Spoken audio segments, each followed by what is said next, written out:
The other day, I was at a rehearsal with my wife, and she had been reading some of the music we were playing. But then she put her sheet music away, and I said, "Oh, so you don't have a chart for that one?" And she replied to me that she was trying to access it on her hard drive, except she mispronounced hard drive and she said heart drive. I immediately wrote down the phrase heart drive because it set off all kinds of ideas in my brain, but I couldn't really get into it because I had to play the drums. But the more I thought about it, it struck me as a way to rebrand our subconscious as something that we can more readily access if we know how. I was at a lecture by the Icelandic actor and director Thorstein Bachmann, and he talked about how he has a conversation with the characters he's developing, asking them to reveal things about themselves. This reminded me of an interview I had heard with director Steven Soderbergh.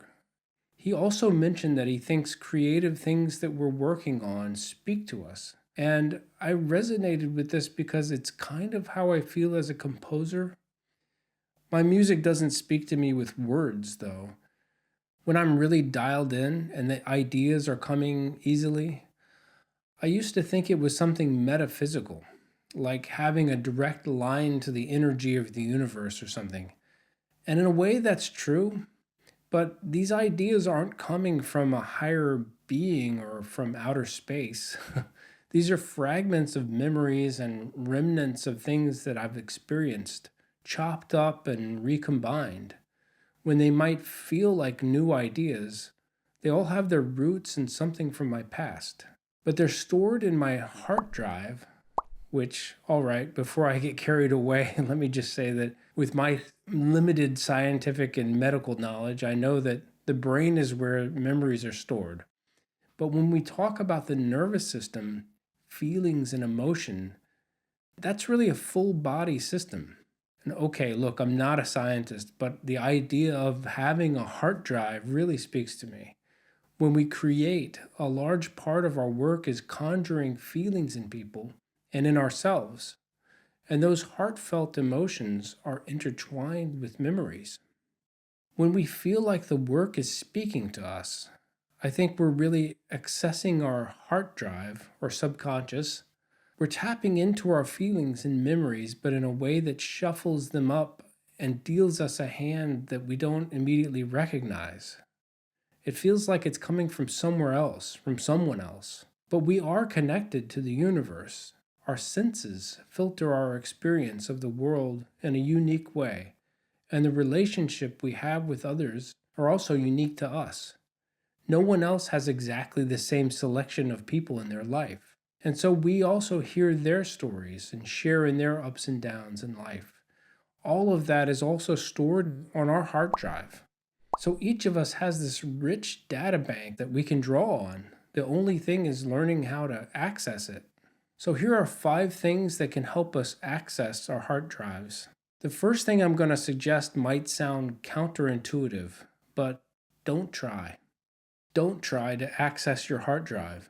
It has to be effortless. As soon as we try to force it, the connection shuts down.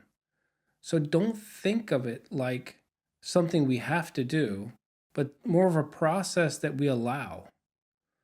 All we have to do is get out of the way. But that's easier said than done, especially if we've never experienced it before and don't know exactly what we're aiming for.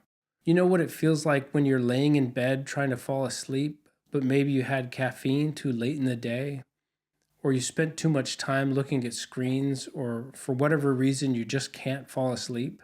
Your mind is racing and you can't seem to settle it down. Sound familiar? I used to have this a lot. It's frustrating, especially if it goes on for hours. But when I found out that I'm on the autism spectrum and I read that it's really common in autistic people, suddenly it was much easier to fall asleep. And that's because I stopped trying. I stopped fighting it and getting frustrated. Now I turn off the lights, and if my brain is whirling, I just accept that as normal. And I know that eventually I will fall asleep. The frustration only compounded the problem, and I think it works the same way with the hard drive. We have to accept that it's not always possible to access it, and sometimes it opens up to us when we least expect it. The second thing we can do is any sort of stream of consciousness activity. Journaling has been really helpful to me in the last couple of years, so I highly recommend that. A few years ago, I started hearing a lot about morning pages, which is an idea that comes from The Artist's Way by Julia Cameron. Basically, the idea is just to fill up 3 pages of whatever comes into your head or heart. And I don't think it needs to be exactly 3 pages. If you write a paragraph and suddenly you feel ready to start your novel, that's not cheating. The hardest part for me when I started was not editing myself. I would catch myself reading back over something, but that's not what we're doing. This is not something to save. This is something to burn as soon as we're done. Maybe not quite so dramatic, but writing anything somehow primes us for creativity. And maybe you find something along the way that you want to save or develop further. That's fine. I'm just saying, feel free to throw it away or compost it responsibly. So stream of consciousness writing is great, but also stream of consciousness drawing, which is sometimes called automatic drawing. If you're a visual artist, you probably already know all about the automatism movement. But I'm really just talking about doodling, sketching, just casually drawing without a plan, just to see what comes out, and also prime that connection with the hard drive. Chris Piasek has a great video of trying to do an automatic drawing, and it has this little gauge to show his sanity level as he goes. I've done a lot of doodling in my day. I used to do it with my kids when they were little. We had a big roll of paper, and the 3 of us would try to fill up a big sheet of it at the dining room table. Honestly, I should try to get them to do it now, but I think it's harder as we get older to not care what something looks like. But stream of consciousness creativity is not limited to writing or drawing. We can apply this to any creative field. As a composer and musician, I use this all the time. I can lose myself in improvisation on the drums or the piano, and more often than not, I end up with an idea that's interesting enough to develop further. Free association word games, improv theater, or even just recording yourself talking off the top of your head can be ways to open up that connection to your hard drive. But with any of these methods of stream of consciousness creativity, we have to go back to my first suggestion of not trying in order to be successful at it. When we read back over and edit what we wrote, or get the eraser and try to fix our drawing, or stop to repeat a musical phrase and change the note that we thought sounded wrong, those are all normal, natural tendencies. But to truly engage in stream of consciousness, we have to turn off our inner editor and only think about what comes next. And when I say successful, I don't mean that what you're creating is good. I mean to be successful at the process. Writing the next word, drawing the next line, playing the next note. That's what makes it successful. Okay, my third suggestion for getting access to our hard drive, aka subconsciousness, is keeping a dream journal. Dreams are the most direct path we have to our subconscious mind. I remember hearing director James Cameron talk about how the idea for his film The Terminator came to him in a dream. And he said that the idea for Avatar was based on a dream he had when he was 19 years old. It's kind of crazy to think about how powerful that is. In that same interview, James Cameron said, "Everybody is screenwriting every night. We have an engine on our head that tells a story in the form of a dream every single night."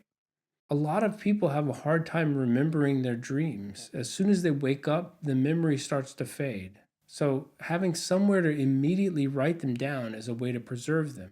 Also, having the intention of remembering them and turning that into a habit will cause us to remember more about our dreams.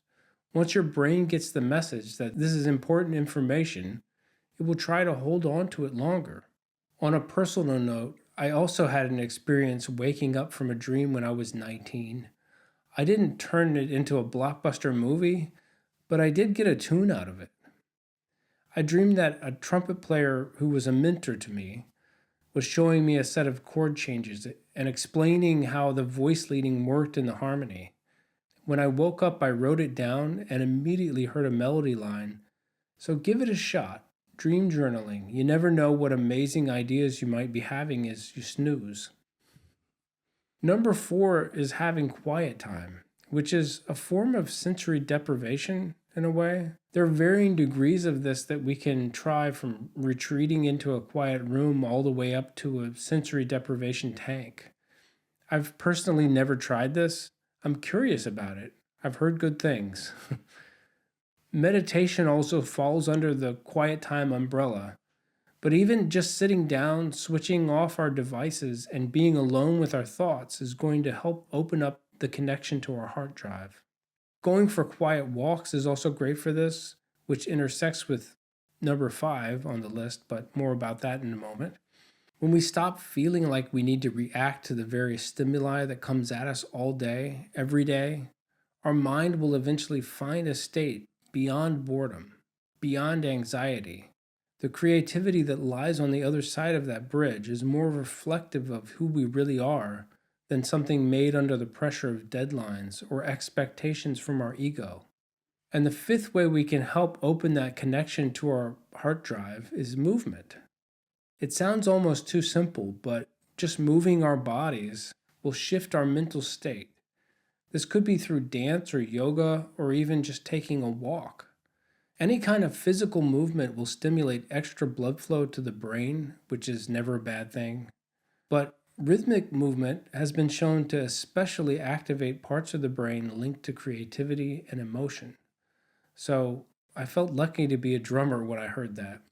Movement which incorporates mindfulness, like yoga or Tai Chi, also has positive effects on neuroplasticity, which is our brain's ability to change, hopefully for the better. And aerobic exercise like running has been linked to divergent thinking. Basically, all of it's good. Any kind of movement is going to be helpful to us as creatives wanting to access our heart drive. Whether we engage in some form of stream of consciousness creativity, start a dream journal, set aside some quiet time or time for mindful movement, all of this needs to be free from the expectation of results. If we go all the way back to number 1, don't try, that might sound counterintuitive, but if we are doing any of number 2 through 5 and constantly wondering when we're going to see some results, that is sabotaging the whole thing. Remember, we have to allow it to happen, not force it. Thanks so much for hanging out. I'll catch you in the next episode. Until then, keep the flow.